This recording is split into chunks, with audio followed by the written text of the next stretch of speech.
പ്രിയപ്പെട്ടവരെ നമസ്കാരം. പത്രഭാഷയിലെ വൃഥാസ്ഥൂലത എന്ന പാഠഭാഗമാണ് നമ്മൾ പറയുന്നത്. തീർച്ചയായിട്ടും കുറേക്കൂടി വ്യാകരണ പ്രധാനമായ ചില കാര്യങ്ങൾ, മലയാള ഭാഷയും വ്യാകരണവുമായി ബന്ധപ്പെട്ട ചില ഉദാഹരണങ്ങളിലേക്കാണ് നമുക്ക് ഇനി കടക്കാനുള്ളത്. ഇതുവരെ നമ്മൾ ശൈലീപരമായതും ആയ സ്ഥൂലതയെ സംബന്ധിച്ചാണ് പ്രധാനമായും പറഞ്ഞു പോന്നിട്ടുള്ളത്. നമ്മളിനി വ്യത്യസ്തമായി കുറേ കൂടി വ്യാകരണ സംബന്ധിയായിട്ടുള്ള ചില കാര്യങ്ങൾ, അത് മലയാള ഭാഷയുടെ അകമേ തന്നെയുള്ള ചില പ്രയോഗ വൈരുദ്ധ്യങ്ങൾ ഇംഗ്ലീഷുമായി തർജ്ജമ ചെയ്യുമ്പോൾ നമ്മുടെ ഭാഷയ്ക്ക് കൈവന്നിട്ടുള്ള ഭാഷയിൽ സംഭവിക്കുന്ന ചില പ്രയോഗ വൈകല്യങ്ങൾ തുടങ്ങി കുറച്ചുകൂടി ബേസിക്കായിട്ടുള്ള കാര്യങ്ങളിലേക്കാണ് നമ്മൾ പോകുന്നത്. അപ്പോൾ വളരെ ശ്രദ്ധാപൂർവം ആണ് നമ്മളിത് കേൾക്കേണ്ടത് എന്നുകൂടി ഞാൻ ഓർമ്മിപ്പിക്കട്ടെ. വെറുതെ ഒരു ഒഴുക്കൻ മട്ടിൽ കേട്ടുപോയി പിന്നീട് പിന്നീടിത് ഓർക്കുമ്പോൾ എന്താണെന്ന് റീകളക്ട് ചെയ്യാൻ പറ്റാത്ത രീതിയിൽ, അതിനെപ്പറ്റി പുനരാലോചിക്കുമ്പോൾ വേണ്ടത്ര മനസ്സിലാകാത്ത രീതിയിൽ ഉള്ള അശ്രദ്ധ നിങ്ങളുടെ ഭാഗത്തുനിന്ന് ഉണ്ടാവരുത് എന്ന് ആദ്യമേ തന്നെ അറിയിക്കുകയാണ്. എന്നാൽ ഇത് വളരെ എന്തോ ഒരു വ്യാകരണ പഠനമൊന്നുമല്ല. ഞാൻ ആ അർത്ഥത്തിൽ അതിനൊരു അധികഗൗരവം കൊടുത്തതല്ല. പറഞ്ഞാൽ മനസ്സിലാവുന്ന കാര്യങ്ങൾ തന്നെയാണ്. ഇതാണെന്ന് എനിക്ക് ആമുഖമായിട്ട് നിങ്ങളോട് പറയാനുള്ളത്. നാളെ മുതൽ നമ്മുടെ ഇൻ്ററാക്ഷൻ, ഞാൻ നിങ്ങളുടെ ഗ്രൂപ്പിലും പറയുന്നുണ്ട്, ഇൻ്ററാക്ഷൻ അടുത്ത ദിവസം മുതൽ, നാളെയോ അതിനടുത്ത ദിവസമോ, നമുക്കിനി അടുത്ത ക്ലാസ്സുള്ള ദിവസങ്ങളിൽ ഏതെങ്കിലും ഒരു ദിവസം മുതൽ നമ്മളതിൻ്റെ പ്ലാറ്റ്ഫോം ഒന്ന് മാറ്റിയാലോ എന്ന് ആലോചിക്കുന്നുണ്ട്.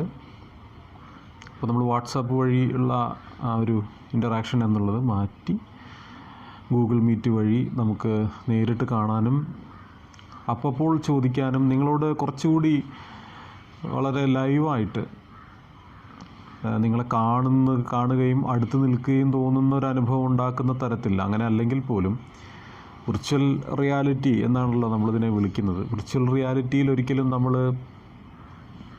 അടുത്ത് നിൽക്കുകയുണ്ടാവില്ല, പക്ഷെ അടുത്ത് നിൽക്കുന്നു എന്നൊരു അനുഭവമെങ്കിലും തോന്നിപ്പിക്കാൻ കുറേ കൂടി നല്ലത് ഗൂഗിൾ മീറ്റ് വഴിയുള്ള ഇൻ്ററാക്ഷൻ ഒക്കെ അതിനെ സഹായിക്കുമെന്ന് തോന്നുന്നു. ആ അർത്ഥത്തിൽ നമുക്കതിലേക്ക് ആ ഒരു പരീക്ഷണം നമുക്കൊന്ന് നടത്തി നോക്കാമെന്നും ഞാൻ വിചാരിക്കുന്നുണ്ട്. അതിന് ഒരു കാര്യം വേണ്ടത്, കുറച്ചുകൂടി നിങ്ങളുടെ ഒരു നിസ്സീമമായ സഹകരണം, ഒരു ആത്മാർത്ഥമായിട്ടുള്ള സത്യസന്ധമായിട്ടുള്ളൊരു ഇടപെടൽ നിങ്ങളുടെ ഭാഗത്തുനിന്ന് ഉണ്ടാവുക. നെറ്റ്വർക്ക് എറർ ഉണ്ടാകുമ്പോൾ മാത്രം നെറ്റ്വർക്ക് എറർ ഉണ്ടാവുക എന്നുള്ളൊരു കാര്യം പ്രത്യേകം ശ്രദ്ധിക്കുക. ഏതെങ്കിലും ഒരു ഒഴികഴിവുകൾ പരമാവധി ഒഴിവാക്കി എല്ലാവരും അതിനോട് ബന്ധപ്പെട്ട് നിൽക്കുക എന്ന് മാത്രം. ഇതൊന്നും നമുക്ക് ഈ യൂട്യൂബ് സ്പേസ്, ഇതിൻ്റെ സമയവും ഇത് പറഞ്ഞ് ഞാൻ കൂടുതൽ നീട്ടുന്നില്ല. നമുക്ക് പ്രധാനമായും എപ്പോഴും വസ്തുതകളിലൂന്നി സമയം അധികം പാഴാക്കാതെ പറയുന്നതാണ് ഉചിതം. ആയതുകൊണ്ട് തന്നെ വിഷയത്തിലേക്ക് കടക്കട്ടെ. വലിയൊരു ചാപ്റ്റർ ആയതുകൊണ്ട് തന്നെ അതിൻ്റേതായ സമയക്കൂടുതൽ ഇപ്പോൾ തന്നെ നമ്മളിതിനു വേണ്ടി എടുക്കുന്നുണ്ട്. അടുത്തതായി സമുച്ചയം എന്ന ഭാഗമാണ് ഇനി നമുക്ക് പറയാനുള്ളത്. എന്താണ് സമുച്ചയം എന്ന് നോക്കാം. മലയാളത്തിലെ സമുച്ചയം പ്രയോഗത്തിന് ചില സവിശേഷതകളുണ്ട്. മലയാളത്തിൽ സമുച്ചയങ്ങൾ എന്ന് പറയുന്ന ഒരു വിഭാഗം തന്നെയുണ്ട്. എന്താണെന്ന് ഇവിടെ പറയുന്നത് എന്താണെന്ന് നോക്കാം. അത് ധരിക്കാത്തവർ ക്രിയകളെയെല്ലാം നടുവിനയച്ച രൂപമാക്കി ചെയ്യുക ഏച്ചുകെട്ടുന്നു. ക്രിയകളെ സമുച്ചയിക്കുമ്പോഴും നാമത്തോട് സമുച്ചയം ചേർക്കുന്ന രീതിയുണ്ട് നമുക്ക്. ഉദാഹരണത്തിന് എന്നുള്ള സമുച്ചയം. എന്നത് ഒരു സമുച്ചയ രൂപമാണ്. എങ്ങനെയാണ് എന്ന സമുച്ചയ രൂപത്തെ ഇവിടെ സ്ഥൂലതയ്ക്ക് കാരണമാകുന്ന രീതിയിൽ തെറ്റായി ഉപയോഗിക്കുന്നത് എന്നാണ് ഇനി ഇവിടെ അദ്ദേഹം സൂചിപ്പിക്കുന്ന ഉദാഹരണം.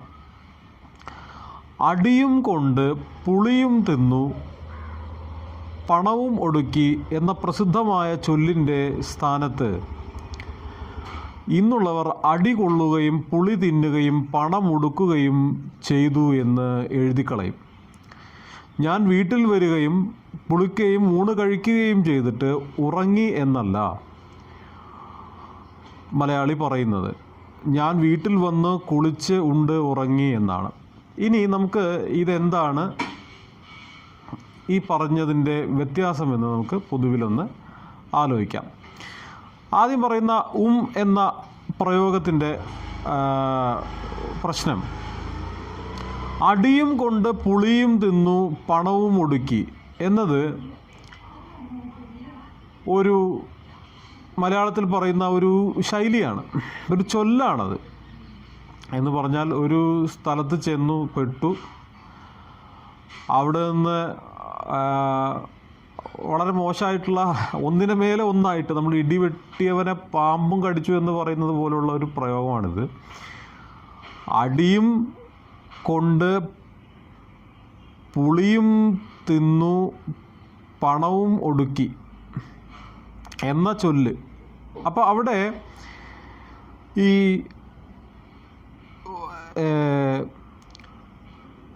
അതിൽ ഉമ്മിൻ്റെ പ്രയോഗമുണ്ട്. അത് നിങ്ങൾക്ക് വായിച്ചു നോക്കിയാൽ നിങ്ങൾക്ക് മനസ്സിലാവും. എന്ന പ്രസിദ്ധമായ ചൊല്ലിൻ്റെ സ്ഥാനത്ത് ഇന്നുള്ളവർ അടി കൊള്ളുകയും പുളി തിന്നുകയും പണമൊടുക്കുകയും ചെയ്തു എന്ന് എഴുതിക്കളയും. എന്ന് പറഞ്ഞാൽ എന്താണ് അതിൻ്റെ പ്രശ്നം? ഇൻ്റെ ഈ സമുച്ചയത്തിൻ്റെ അമിതമായിട്ടുള്ള പ്രയോഗം. അതായത് ആദ്യം അടിയും കൊണ്ട് എന്നാണ് പറയുന്നത്. അപ്പോൾ അവിടെ ഒഴിവാക്കിയിട്ടുണ്ട്.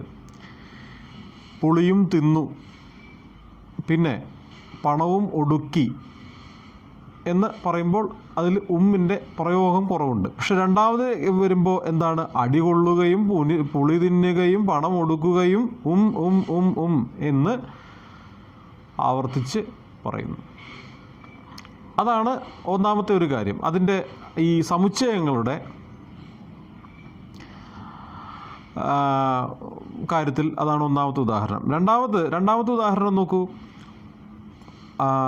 ഞാൻ വീട്ടിൽ വരികയും കുളിക്കുകയും ഊണ് കഴിക്കുകയും ചെയ്തിട്ട് ഉറങ്ങി എന്നല്ല നല്ല മലയാളി പറയുന്നത്. ഞാൻ വീട്ടിൽ വന്ന് കുളിച്ച് ഉണ്ട് ഉറങ്ങി എന്നാണ്. അപ്പോൾ ഇവിടെ രണ്ടാമത് പറഞ്ഞതാണ് നമുക്ക് വേണ്ടത്. രണ്ടാമത് പറഞ്ഞതിൽ ഈ പറയുന്ന സമുച്ചയത്തിൻ്റെ അമിതമായിട്ടുള്ള പ്രയോഗമില്ല. എങ്ങനെയാണ്? ഞാൻ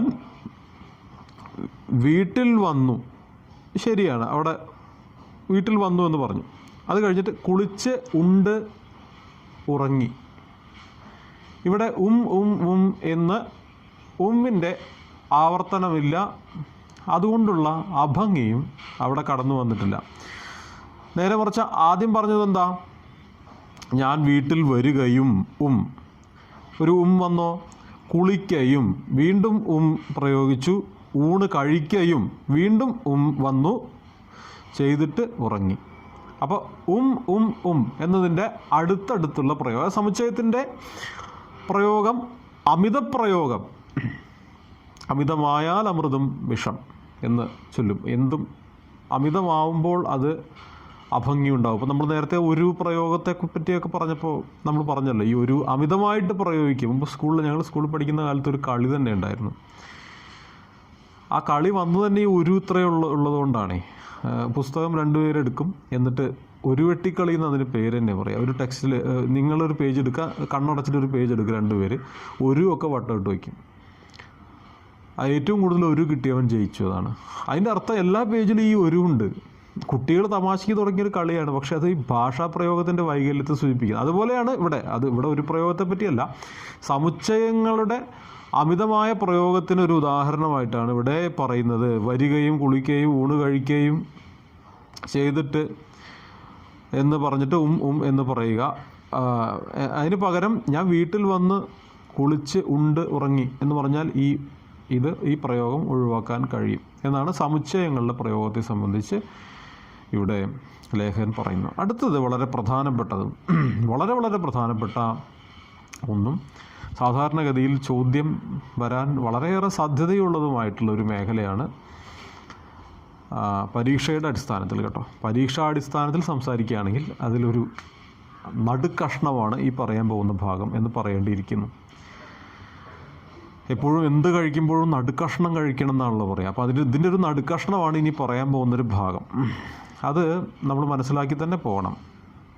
കർമ്മണി പ്രയോഗം എന്നാണ് അതിൻ്റെ ഹെഡിങ്. ആദ്യമേ തന്നെ പറയാം, നിങ്ങൾക്ക് കർമ്മണി പ്രയോഗം എന്താണെന്ന് നിങ്ങൾ കേട്ടിരിക്കാൻ സാധ്യതയില്ല. ഇപ്പോൾ സ്കൂളിലൊന്നും നിങ്ങൾ പഠിച്ചിട്ടുണ്ടോ? കാരണം നിങ്ങൾ ഇതുവരെയുള്ള സെമസ്റ്ററുകളിലൊന്നും വ്യാകരണ സംബന്ധിയായിട്ടുള്ള കാര്യങ്ങൾ കൂടുതലായിട്ട് നോക്കിയിട്ടില്ല. എന്തായാലും കർമ്മണി പ്രയോഗം എന്ന് പറഞ്ഞാൽ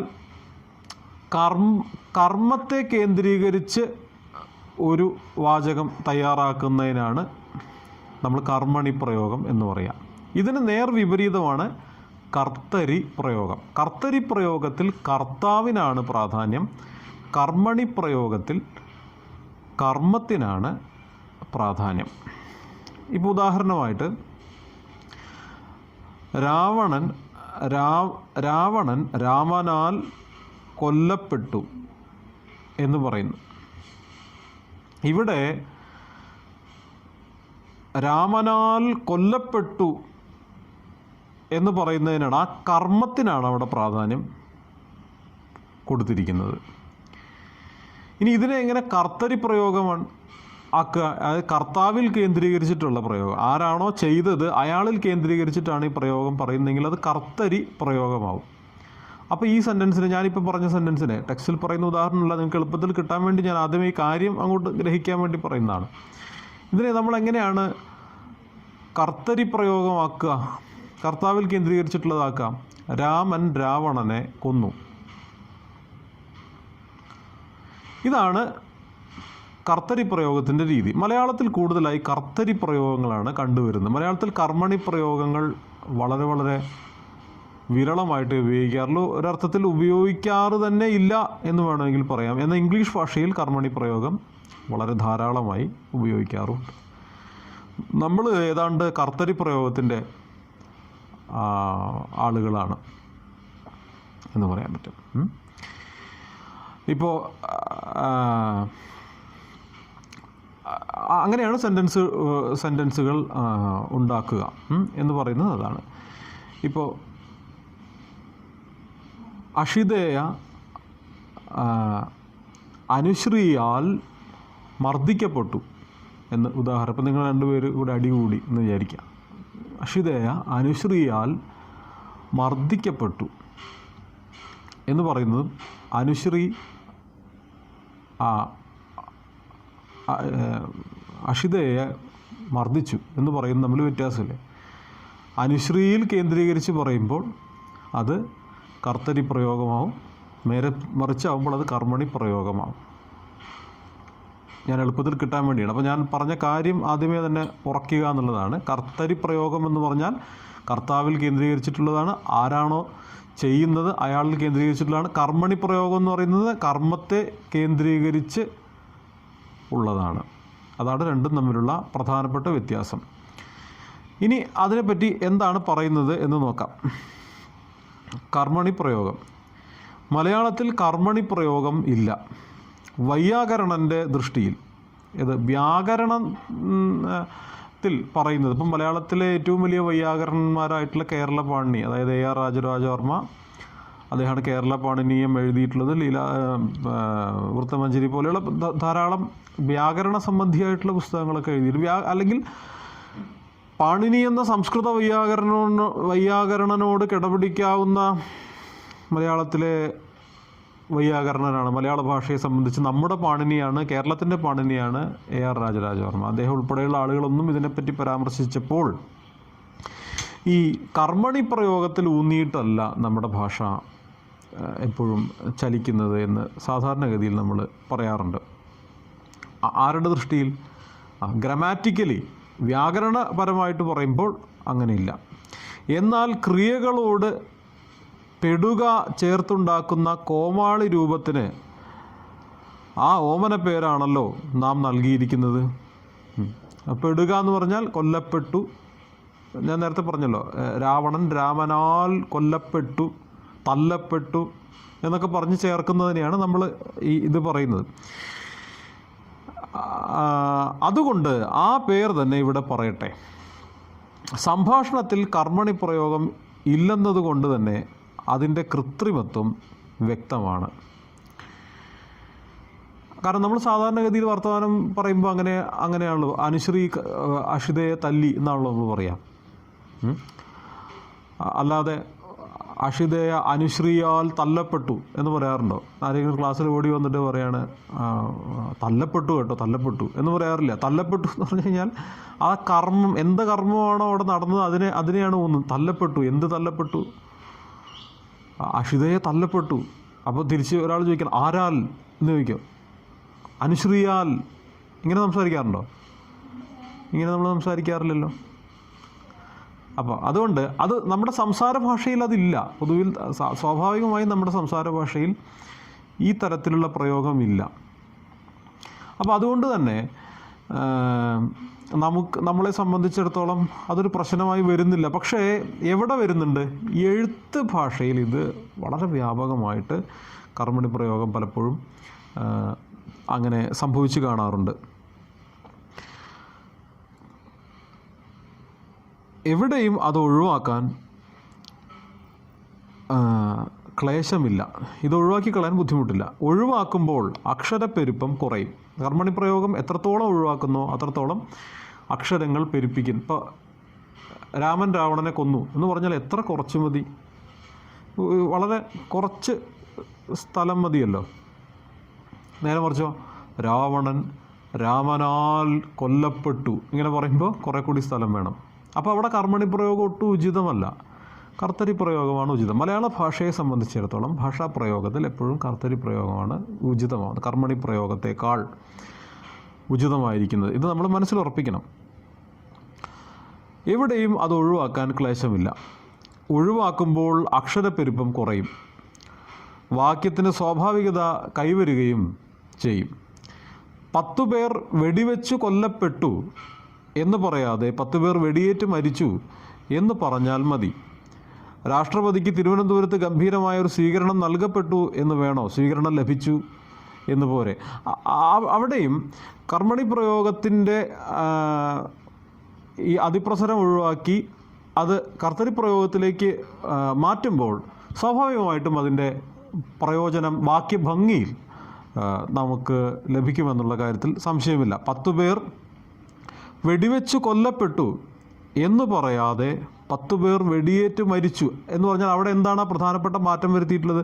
കൊല്ലപ്പെട്ടു എന്നത് ഒഴിവാക്കിയിട്ട് എന്ത് വരുത്തി? 10 പേർ വെടിയേറ്റ് മരിച്ചു എന്നേ ഉള്ളൂ. ആ ഭാഷ മാറ്റി കർമ്മണി പ്രയോഗത്തിൻ്റേതായിട്ടുള്ള അതിപ്രസരം നമ്മൾ ഒഴിവാക്കി. രാഷ്ട്രപതിക്ക് തിരുവനന്തപുരത്ത് ഗംഭീരമായൊരു സ്വീകരണം നൽകപ്പെട്ടു എന്ന് പറയുന്നത് കർമ്മണി പ്രയോഗത്തിൻ്റെ രീതിയാണ്. അതിന് പകരം എന്താണ്? സ്വീകരണം ലഭിച്ചു എന്ന് മതി. അപ്പോൾ എന്തുണ്ടായി? ഈ വാക്യഘടനയിലെ ഈ സ്ഥൂലത ഒഴിവാക്കപ്പെട്ടു.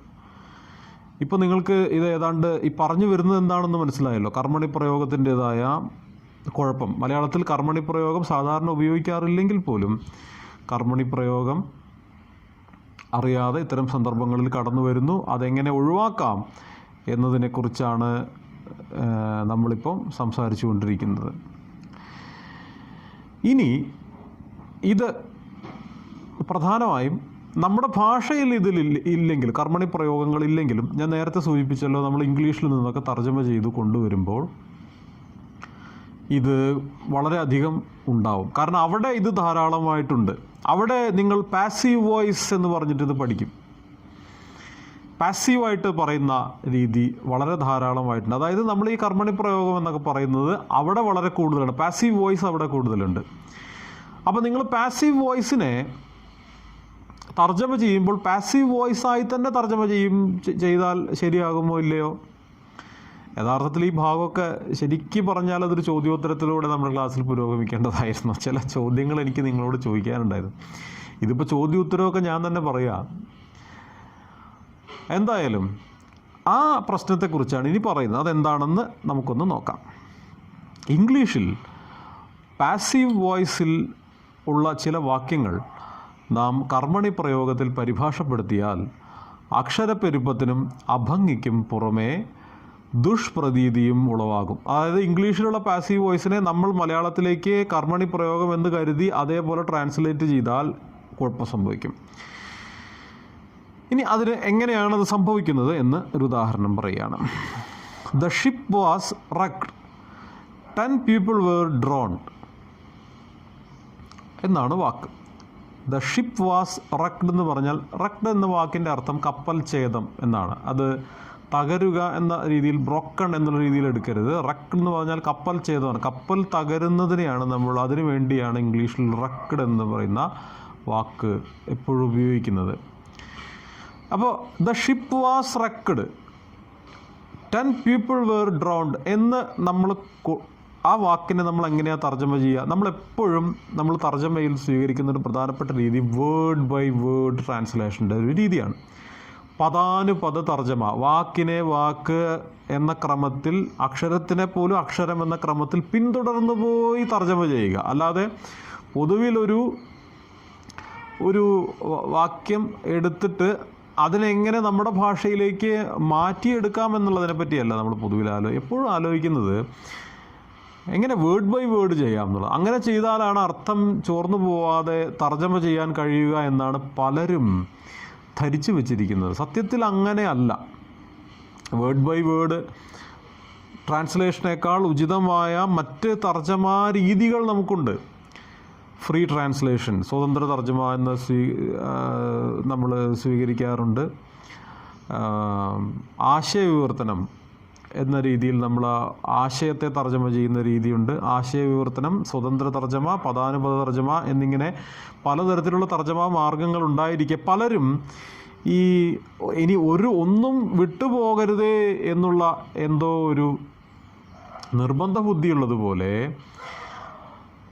ഈ വേർഡ് ബൈ വേർഡ് ട്രാൻസ്ലേഷനെ പലപ്പോഴും ആശ്രയിക്കുന്നതായി കാണാം. അപ്പോൾ ഈ പറഞ്ഞ the ship was റക്ഡ്, 10 people were drowned എന്നുള്ള ഈ ഭാഗം നമ്മൾ തർജ്ജമ ചെയ്യുമ്പോൾ എന്താണ് സംഭവിക്കുക എന്ന് നോക്കാം. ഇംഗ്ലീഷുകാരനെ സംബന്ധിച്ച് അവരുടെ ഭാഷയിൽ അങ്ങനെ എഴുതാനേ തരമുള്ളത് സെപ്പറേറ്റ് ആയി തന്നെ എഴുതണം. വേറെ തന്നെ ആദ്യം കപ്പൽ തകർന്നു, പിന്നെ ആളുകൾ മുങ്ങിപ്പോയി എന്നുള്ളത് പ്രത്യേകം എഴുതിയേ പറ്റുള്ളൂ. അല്ലാതെ അതിൽ വേറൊരു വഴിയില്ല. അപ്പോൾ നമ്മളതിനെ തർജ്ജമ ചെയ്യുകയാണെങ്കിൽ ഈ പദാനുപദ പരിഭാഷ എന്ന മട്ടിൽ നാം എഴുതും, കപ്പൽ മുക്കപ്പെട്ടു, 10 പേർ മുക്കിക്കൊല്ലപ്പെട്ടു എന്ന്. അപ്പോൾ 10 people were drowned എന്ന് പറഞ്ഞാൽ മുക്കിക്കൊല്ലപ്പെട്ടു എന്ന തർജ്ജമയാണ്. അപ്പോൾ എന്തോ ഒരു ബോധപൂർവമായ പ്രവർത്തനം കൊണ്ട് ചിലർ മുക്കിക്കൊല്ലാൻ വേണ്ടി കപ്പൽ ചെയ്തതുപോലെയായിപ്പോൾ, അല്ലെങ്കിൽ ആരോ ആളുകൾ മുക്കിക്കൊല്ലാൻ വേണ്ടി ചെയ്തതുപോലെ തോന്നും. എങ്ങനെ മലയാളത്തിലേക്ക് ഇത് അതേപോലെ പദാനുപദ തർജ്ജമ ചെയ്താൽ, അതായത് കപ്പൽ മുക്കപ്പെട്ടു, ദ ഷിപ്പ് വാസ് റക്ഡ് എന്ന് പറയുന്നത് കപ്പൽ ഛേദം സംഭവിച്ചു എന്നുള്ളതിനെ കപ്പൽ മുക്കപ്പെട്ടു, 10 പേർ മുക്കിക്കൊല്ലപ്പെട്ടു എന്ന് തർജ്ജമ ചെയ്യാൻ പറ്റുമോ? മലയാളത്തിലൊന്ന് ആലോചിച്ച് നോക്കൂ. അതൊരു അഭംഗിയില്ലേ മലയാളത്തിലേക്ക് അതുപോലെ തർജ്ജമ ചെയ്തുകൊണ്ട് വരുമ്പോൾ? പിന്നെ അപ്പോൾ മുക്കിക്കൊല്ലപ്പെടുക, ഇവയിൽ പരപ്രേരണയും ബലപ്രയോഗവും വേണമെങ്കിൽ, പരപ്രേരണ എന്ന് പറഞ്ഞാൽ മറ്റേതോ ഒരു ഘടകം, ഒരു കപ്പലും അതിൽ യാത്ര ചെയ്ത ആളുകളും അല്ലാതെ ഒരു മൂന്നാമതൊരു ഘടകം അതിനകത്ത് ഇടപെട്ടു എന്നൊരു ധാരണ ഉണ്ടാക്കും ഈ കപ്പൽ തകരുന്നതിന് വേണ്ടിയിട്ട്. അങ്ങനെ ഒരു മൂന്നാം കക്ഷി അതിലേക്ക് വരും ഇങ്ങനെ തർജ്ജമ ചെയ്യുമ്പോൾ. അപ്പോൾ അതൊന്നുമില്ലാത്തപ്പോഴും റക്ക്, ഡൗൺ എന്നീ സകർമ്മക ക്രിയകൾ പാസീവായി പ്രയോഗിക്കാനേ സായിപ്പിന് കഴിയൂ എന്ന് പറഞ്ഞാൽ ഇംഗ്ലീഷുകാരന് അത് അങ്ങനെ പ്രയോഗിക്കാനേ പറയൂ. അത് സകർമ്മകങ്ങളാണ്, അതായത് ആ കർമ്മമാണത്. ആ കർമ്മത്തെയാണല്ലോ സൂചിപ്പിക്കുന്നത്. ഇപ്പോൾ റക്ഡ് എന്ന് പറഞ്ഞാൽ ഒരു കർമ്മമാണ്, അത് തകർന്നു എന്നുള്ളത് മനസ്സിലായില്ലേ? മുങ്ങി എന്നുള്ളത്, അതായത് ഡൗൺ എന്നുള്ളത് താണുപോയി, മുങ്ങിപ്പോയി എന്നുള്ളതും രണ്ടും സകർമ്മകങ്ങളാണ്. അത് സകർമ്മകങ്ങളാണ് എന്നുള്ള കാര്യത്തിൽ സംശയമില്ലല്ലോ. അത് ട്രാൻസിറ്റീവ് ആണെന്ന കാര്യത്തിൽ സംശയമില്ല. അതാണ് അവിടെ നടന്നിട്ടുള്ള കർമ്മം എന്ന് പറയുന്നത്. കപ്പൽ തകരുന്നു, മുങ്ങുന്നു എന്ന് പറയുന്ന 2 കർമ്മങ്ങളാണ്, 2 കാര്യങ്ങളാണ് അവിടെ നടന്നിട്ടുള്ളത്. അപ്പോൾ അതിനെ അവർക്ക് അങ്ങനെ പ്രയോഗിക്കാനേ കഴിയും. നമുക്കതിനെ എങ്ങനെ കപ്പൽ മുങ്ങി 10 ആൾ മുങ്ങി മരിച്ചു എന്ന് വേണമെങ്കിൽ നമുക്ക് എന്ത് ചെയ്യാം, പരിഭാഷപ്പെടുത്താം. അതാണ് മലയാളത്തെ സംബന്ധിച്ച് അനുയോജ്യമായ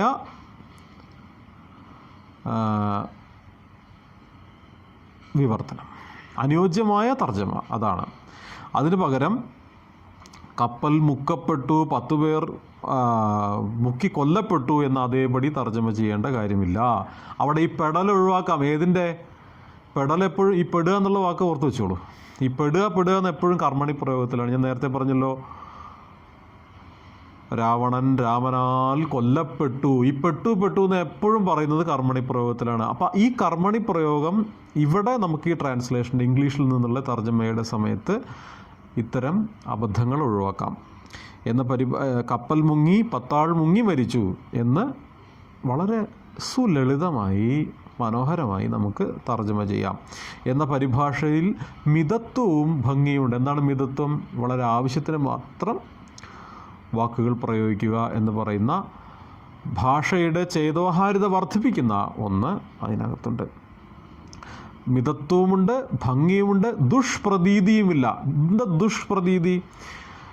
അതിന് കൊടുത്തിട്ടില്ലാത്ത, അതിൽ ഇല്ലാത്തൊരർത്ഥത്തെ തെറ്റായിട്ട് തോന്നിപ്പിക്കുന്ന ഒരു പ്രതീതി ഉണ്ടാവുകയും ഇല്ല.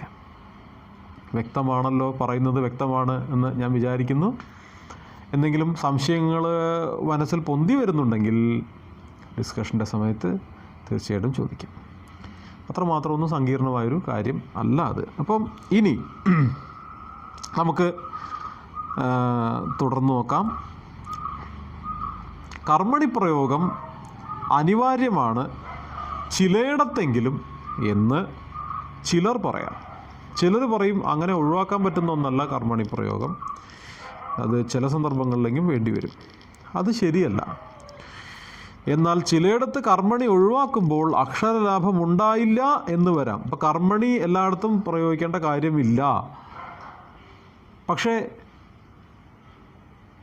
ശ്രദ്ധിക്കണം, പറയുന്നത് വളരെ ശ്രദ്ധിക്കണം. സ്ഥൂലതയുടെ ഒരു പ്രധാനപ്പെട്ട ഉദാഹരണമായിട്ട് നമ്മൾ പറഞ്ഞത് എന്താണ്? വാക്യങ്ങളുടെ പെരുപ്പം ആണല്ലോ. ഒരുപാട് വാക്യങ്ങൾ ഉപയോഗിക്കുന്നത് സ്ഥൂലതയുടെ ഒരു ലക്ഷണമാണ്. കർമ്മണി പ്രയോഗം എല്ലായിടത്തും ഒഴിവാക്കിയത് കൊണ്ട്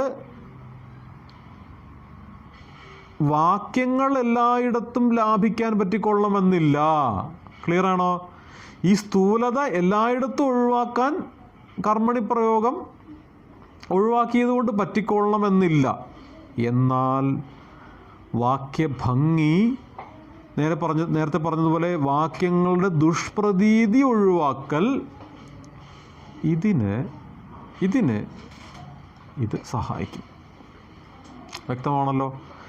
അപ്പോൾ സ്ഥൂലതയുടെ ചില കാര്യങ്ങൾക്ക് ഇതൊരു കർമ്മണി പ്രയോഗം ഒഴിവാക്കുന്നതുകൊണ്ട് ഒരു പരിഹാരമാകുന്നില്ല. എന്നാൽ വേറെ ചില കാര്യങ്ങൾക്ക് അത്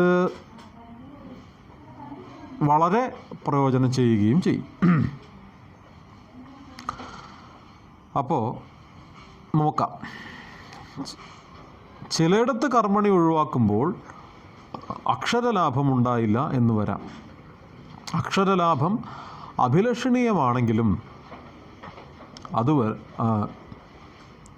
അത് മാത്രമല്ലല്ലോ നമ്മുടെ ലക്ഷ്യം. പുത്രലാഭത്തേക്കാൾ പ്രീതികരമാണ് മാത്രാലാഭം എന്ന് പറഞ്ഞ സംസ്കൃത വൈയാകരണൻ്റെ മനോഭാവം എനിക്കില്ല. സ്നേഹിക്കുകയും സ്നേഹിക്കപ്പെടുകയും ചെയ്യുന്നവർ ഭാഗ്യശാലികളാണ്. ഈ വാക്യം കർമ്മണി ഒഴിവാക്കി അർത്ഥവൈശദ്യത്തോടെ പരിഭാഷപ്പെടുത്താൻ മിക്ക എഴുത്തുകാർക്കും കഴിയില്ല. സ്നേഹിക്കുകയും സ്നേഹിക്കപ്പെടുകയും, ഇപ്പോൾ സ്നേഹിക്കപ്പെടുക എന്നുള്ളതിന് പകരമായിട്ട് ഞാൻ സ്നേഹിക്കപ്പെടാൻ ആഗ്രഹിക്കുന്നു എന്നുള്ളതിന് പകരമായിട്ടൊരു വാക്ക് കണ്ടുപിടിക്കാൻ പലപ്പോഴും ഇത് പെടുക എന്ന് വന്നല്ലോ. സ്നേഹിക്കപ്പെടുക അതൊരു കർമ്മണി പ്രയോഗമായിട്ട് മാറി. അപ്പോൾ സ്നേഹിക്കപ്പെടുക എന്നുള്ളതിന് പകരം നിങ്ങൾ അതേ തത്തുല്യമായൊരു വാക്ക് പ്രയോഗിക്കുമോ എന്നൊക്കെ ചോദിച്ചാൽ ചിലപ്പോൾ കുഴങ്ങിപ്പോവും. നിങ്ങൾ ആ കർമ്മണി പ്രയോഗം ഒന്ന് ഒഴിവാക്കി കാണിക്കുക എന്നൊക്കെ പറഞ്ഞാൽ ചിലപ്പോൾ ബുദ്ധിമുട്ടായിരിക്കാം. എങ്കിലും എന്നാൽ സമ്പന്നൻ ഇവിടെയും വിജയിക്കും. സ്നേഹിക്കുകയും സ്നേഹപാത്രമാവുകയും ചെയ്യുന്നവർ ഭാഗ്യശാലികളാണ് എന്നെഴുതാം. ആ പെടുക ഒഴിവാക്കാം. സ്നേഹപാത്രമാവുക എന്ന് പറഞ്ഞാൽ എന്താണ്? ആ സ്നേഹത്തിന് പാത്രമാവുക എന്നർത്ഥം. ഒരാൾ നമ്മളെ സ്നേഹിക്കുമ്പോൾ ആ സ്നേഹത്തിന് പാത്രമായിട്ട് ഞാൻ മാറുന്നു എന്ന് വേണമെങ്കിൽ പ്രയോഗിച്ച് ആ ഭാഷയെ ഒന്ന് ഭംഗിയാക്കാം. കർമ്മണി പ്രയോഗം ഒഴിവാക്കാൻ കഴിയില്ല. ഈ പെടുക എന്നുള്ളത് ഒഴിവാക്കാം. പെട്ടു പെട്ടു പെട്ടു. ഈ പെടുക എന്ന് പറയുന്നത് തന്നെ കേൾക്കുമ്പോൾ നമുക്കൊരു എന്തോ ഒന്നിൽ പെട്ടൊരു അനുഭവം ഉണ്ടാവും. അയാൾ പെട്ടു എന്ന് പറയുന്ന അർത്ഥമുണ്ട്. അതുപോലെയാണ് സ്നേഹിക്കപ്പെട്ടു, ആലിംഗനം ചെയ്യപ്പെട്ടു എന്നൊക്കെ പറയും. ചിലപ്പോൾ വളരെ പോസിറ്റീവായിട്ടുള്ള ശുഭകരമായിട്ടുള്ള ഒരു പ്രയോഗമായിരിക്കും. പക്ഷേ കേൾക്കുന്നവരെ സംബന്ധിച്ചിടത്തോളം അതെന്തോ ഒരു പെട്ടു എന്നുള്ള പ്രയോഗത്തിനകത്ത് ഒരു അഭംഗി, ഈ പറഞ്ഞ പോലെ ഒരു കുടുക്കം, എന്തോ ഒരു കുടുങ്ങിയത് പോലത്തെ ഒരു അനുഭവം തോന്നാൻ സാധ്യതയുണ്ട്. തോന്നിയേക്കാം എന്ന് പറയാതിരിക്കാനാവുകയില്ല. അതാ സ്നേഹിക്കുകയും സ്നേഹിക്കപ്പെടുകയും ചെയ്യുന്നവർ ഭാഗ്യശാലികളാണ്. ഈ വാക്യം കർമ്മണി ഒഴിവാക്കി അർത്ഥവൈശദ്യത്തോടെ പരിഭാഷപ്പെടുത്താൻ മിക്ക എഴുത്തുകാർക്കും കഴിയില്ല. എന്നാൽ പരിചയസമ്പന്നൻ ഇവിടെയും വിജയിക്കും. സ്നേഹിക്കുകയും സ്നേഹപാത്രമാവുകയും ചെയ്യുന്നവർ ഭാഗ്യശാലികളാണ് എന്നും എഴുതാം. ഒരക്ഷരവും കൂടുന്നില്ല. ഇങ്ങനെ നോക്കിയാൽ ഏത് വാക്യവും കർമ്മണി ഒഴിവാക്കി തന്നെ നന്നായി പരിഭാഷപ്പെടുത്താമെന്ന് വ്യക്തമാവും. അപ്പോൾ അങ്ങനെ പരിഭാഷപ്പെടുത്തിയാലുള്ള ഒരു പ്രയോജനം എന്താണ്? ഭാഷ കൂടുതൽ വടിവത്തതാകും. ആവർത്തിച്ച് പറയുകയാണ്, ചിലപ്പോൾ ഈ പറഞ്ഞ കാര്യം ഞാൻ നേരത്തെ പറഞ്ഞിട്ടുണ്ടോ, പക്ഷേ ഇതിൻ്റെ ഒരു ബേസിക് ഫൗണ്ടേഷൻ, അടിസ്ഥാന ശില ആയതുകൊണ്ട് തന്നെ പറയാതിരിക്കാനാവുകയില്ല. ഭാഷ കൂടുതൽ ഋജുവാകും, ഭാഷ കൂടുതൽ നൈർമല്യമുള്ളതാവും, ഭാഷ കൂടുതൽ ഭംഗിയുള്ളതാവും, ഭാഷ കൂടുതൽ ലളിതമാവും, ഭാഷ കൂടുതൽ ജനകീയമാവും. അപ്പോൾ ഒരു ഭാഷയുടെ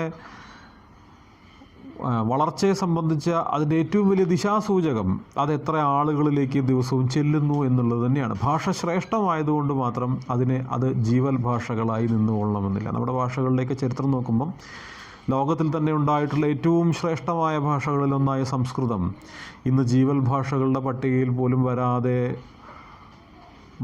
ഒരു ഘട്ടത്തിൽ ഒഴിവാക്കപ്പെടുമെന്ന് വരെ തോന്നിപ്പിക്കുന്ന തരത്തിൽ നമ്മുടെ വ്യവഹാര ഭാഷയിൽ നിന്ന് അതില്ലാതായി പോയതിൻ്റെ പ്രധാനപ്പെട്ട കാരണം ദൈനംദിന ജീവിതത്തിൽ അതിൻ്റെ പ്രാധാന്യം കുറഞ്ഞു വന്നത് തന്നെയാണ്. അപ്പോൾ ദൈനംദിന ജീവിതത്തിൽ കുറെക്കൂടി പ്രാധാന്യത്തോടുകൂടി കൊണ്ടുവരികയും അതിനെ ഒരേ സമയം അതിൻ്റെ ആത്മഗൗരവം നഷ്ടപ്പെടാതെ തന്നെ, അതിൻ്റെ ഭാഷയുടെ തലയെടുപ്പ് നഷ്ടപ്പെടാതെ തന്നെ സഗൗരവം തന്നെ സുലളിതമായി ശാന്തമായി ഭംഗിയോടുകൂടി പ്രയോഗിക്കാൻ കഴിയുന്നതാണ് ഭാഷയുടെ വളർച്ചയ്ക്ക് ഉതകുന്ന ഒന്ന്. അത് നമ്മൾ ഭാഷയുടെ പാരമ്പര്യത്തെ മാത്രം മുറുകെ പിടിച്ചതുകൊണ്ട് അത് സാധിക്കണമെന്നില്ല. കാരണം എത്രയോ നൂറ്റാണ്ട് പഴക്കമുള്ള ഭാഷകൾ ഇവിടെ മണ്ണടിഞ്ഞു പോയിട്ടുണ്ട്. കാരണം ജനത ഉപയോഗിക്കാത്തിടത്തോളം കാലം ഭാഷ ആശയവിനിമയത്തിനോ ദൈനംദിന ജീവിത വ്യവഹാരത്തിനോ ഉപയോഗിക്കാതെ ഒരു ഘട്ടം വന്നാൽ എല്ലാ ഭാഷകളും മൃതഭാഷയായിട്ട് പോവും. നമ്മൾ ഭാഷകളെ രണ്ടായി തരംതിരിച്ചിട്ടുണ്ട്. ഒന്ന് ജീവൽ ഭാഷ, മറ്റൊന്ന് മൃതഭാഷ. ജീവൽ ഭാഷ എന്ന് പറഞ്ഞാൽ വാമൊഴിയിലും വരമൊഴിയിലും ഒരേപോലെ ഉപയോഗിച്ചുകൊണ്ടിരിക്കുക, വർത്തമാനം പറയാനും എഴുതാനും ഒരേ സമയം ഉപയോഗിച്ചുകൊണ്ടിരിക്കുന്ന ഭാഷകളെയാണ് നമ്മൾ ജീവൽ ഭാഷകൾ എന്ന് പറയുന്നത്. ഏതെങ്കിലും ഒന്നായി മാത്രം നിലനിൽക്കുക, വിശേഷിച്ചും എപ്പോഴും ലിപിയായി മാത്രം നിൽക്കുന്നവയെ, വ്യവഹാര ഭാഷയ്ക്ക് ഉപയോഗിക്കാത്തവനെ ഇതിനെ പലപ്പോഴും മൃതഭാഷകളുടെ പട്ടികയിൽപ്പെടുത്തേണ്ടി വരും.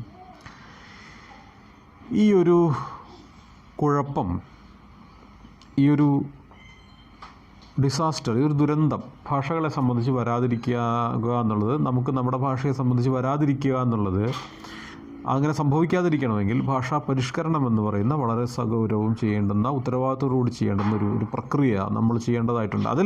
അതിലേറ്റവും നിർണായകമായ പങ്ക് വഹിക്കുന്നത് നമ്മുടെ മാധ്യമങ്ങൾ, വിശേഷിച്ച് പത്രങ്ങൾ ആണ്. അപ്പോൾ അതുകൊണ്ടാണ് പത്രഭാഷയിലെ പരിഷ്കരണത്തെക്കുറിച്ച് ഇത്രയും വിശദമായി സംസാരിക്കാനുള്ള കാരണം. ഇത്രയും ഡീറ്റെയിലിംഗ് നടത്തുന്നതിനുള്ള, വിശദാംശങ്ങളിലേക്ക് പോകാനുള്ള ഒരു കാരണം എന്ന് പറയുന്നത് അതാണ് എന്ന് പറയാതിരിക്കാനാവുകയില്ല. അപ്പോൾ ഇന്ന് നമ്മൾ സമുച്ചയം, കർമ്മണി പ്രയോഗം എന്നീ രണ്ട് കാര്യങ്ങൾ എങ്ങനെയാണ് ഭാഷയെ സ്ഥൂലമാക്കുന്നത്, ഭാഷയെ കുറേ കൂടി സങ്കീർണമാക്കുന്നത് എന്നതിനെ പറ്റിയാണ് ഉദാഹരണ സഹിതം ചർച്ച ചെയ്തത്. കൂടുതൽ സംശയങ്ങളും ആശങ്കകളും നിങ്ങളുടെ സംവാദങ്ങളും ഒക്കെ ഉയർന്നു വരട്ടെ. എല്ലാത്തിനെയും സ്വാഗതം ചെയ്യുന്നു.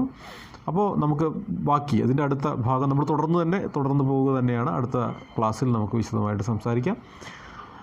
എല്ലാവർക്കും നന്ദി, നമസ്കാരം.